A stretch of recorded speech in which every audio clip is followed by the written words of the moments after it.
The bloodshed in Balochistan has once again pushed Pakistan's largest province into the global spotlight. Deadly attacks, retaliatory military operations, and fresh reports of casualties have underscored a conflict that has refused to fade despite decades of crackdowns by the Pakistani army. Even after repeated security offensives, Baloch rebel groups continue to launch attacks, insisting that their struggle is far from over. And as the violence intensifies, another date is drawing closer. We're talking about August 11th. Well, every year on August 11th, Baloch rebel groups mark what they call Balochistan's Independence Day. While Pakistan celebrates its Independence Day on August 14th, many Baloch activists argue that their homeland had already attained a separate status before Pakistan came into existence. For them, August 11th is not just a symbolic date. It signifies that Balochistan was an independent entity whose later incorporation into Pakistan remains disputed. Well, this fight for justice lies at the heart of one of South Asia's longest-running conflicts. Now, to understand why August 11th continues to resonate so deeply among Baloch rebels, it is necessary to revisit the events surrounding the partition of British India, the accession of princely state of Kalat, and the decades of unrest that followed.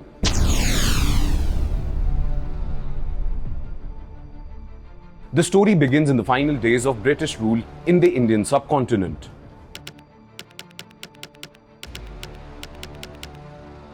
Just 3 days before Pakistan formally came into existence, the Khanate of Kalat, the largest and most influential princely state in the present-day Balochistan, announced that it would exist as an independent state after the British departure. Well, the declaration followed negotiations between the leadership of Kalat and representatives of the soon-to-be-created Pakistan. In fact, historical accounts show that Kalat was treated differently from many other princely states because of earlier treaty arrangements with the British. Pakistan also acknowledged Kalat's distinct constitutional position during these very discussions. For Baloch rebel groups, this moment represents the birth of an independent Baloch state. In fact, they also argue that August 11, 1947 was the day Balochistan asserted its sovereignty, making it the most appropriate date to commemorate as Independence Day. Pakistan, however, does not accept this very interpretation.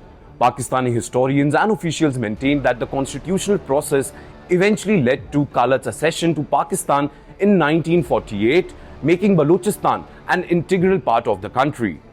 Well, that is why August 11 has become a date remembered in two very different ways depending on one's historical perspective.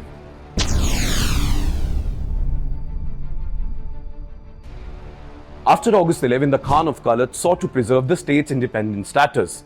At the time, the Baloch region was not a single administrative unit. It consisted of princely states of Kalat, Makran, Kharan and Las Bela, along with British-administered territories. Over the following months, Pakistan accepted the accession of Makran, Kharan and Las Bela. Well, this left Kalat geographically isolated. In fact, negotiations between Kalat and Pakistan continued for several months but failed to produce an agreement accepted to both sides. Then came March 1948. Pakistani forces entered Kalat and shortly afterward, Mir Yar Baloch signed the instrument of accession, formally bringing Kalat into Pakistan. Pakistan regards this accession as legal and constitutional. However, many Baloch rebels reject that version. They argue that the accession took place under heavy military pressure and therefore lacked genuine consent. This disagreement over the events of March 1948 remains one of the central issues driving the Baloch nationalist movement today.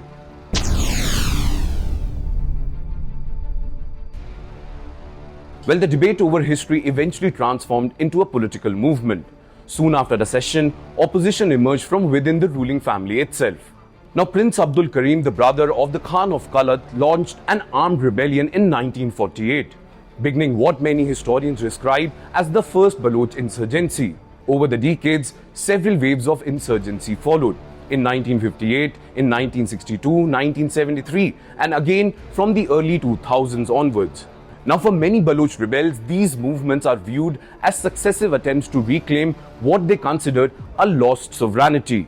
And as a result, August 11 evolved from being merely a historical date into a powerful political symbol, representing aspiration for self-determination. In fact, every year Baloch activists inside Pakistan and members of the Baloch diaspora abroad organize rallies, demonstrations and online campaign around this very date. Well, August 11 is used to draw international attention to their political demands and to reinforce the narrative that Balochistan was independent before joining Pakistan.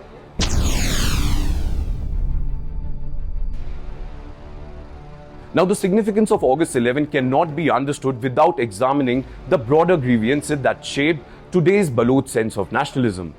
Balochistan is Pakistan's largest province by area, accounting for nearly 44% of the country's landmass. Yet it remains among its least developed regions despite possessing vast reserve of natural gas, copper, gold and other minerals. Now, many Baloch rebel groups argue that the province's natural wealth has disproportionately benefited the Pakistani government, while local communities continue to face poverty, unemployment and inadequate infrastructure.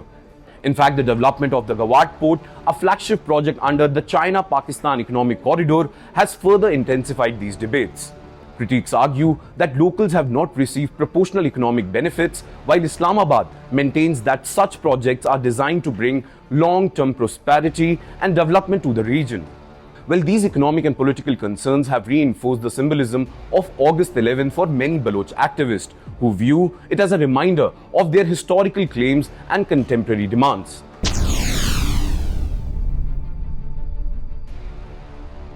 Today, Balochistan continues to be Pakistan's one of the biggest security nightmares. Recent years have seen attacks by rebel groups targeting Pakistani security forces, infrastructure, and at times, Chinese interest linked to the CPEC project. In fact, Pakistan has also designated several of these organizations as terrorist groups and says its security operations are aimed at protecting civilians and maintaining national security. Alongside the armed conflict, human rights organizations and Baloch activists have repeatedly alleged enforced disappearances, arbitrary arrest and restriction on political activities. In fact, families of missing persons have organized protests demanding information about their relatives multiple times. But Pakistani authorities have denied allegations of systematic abuse, stating that security operations are conducted within the framework of the law and are necessary to combat militancy.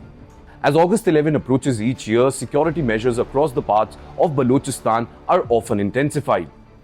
Rebel groups attempt to organize rallies and display Baloch flags, while authorities frequently impose restrictions, citing concerns over public order and security. And the result is an annual cycle in which history and present-day politics converge. For Pakistan, August 11 is viewed as the part of a disputed historical narrative promoted by rebel movement. And for many Baloch fighters, however, it remains the date on which they believe their homeland first stood as an independent state. Well, that is why nearly 8 decades later, August 11 continues to be far more than a date on the calendar. It remains a powerful symbol at the center of the ongoing debate over Balochistan's history, identity, and political future. Well, with that, it's a wrap on this edition of From the News Desk. Thank you so much for watching, and I'm Yash Goel signing off for Times Now Digital. Until next time, take care and keep watching this space for more such videos.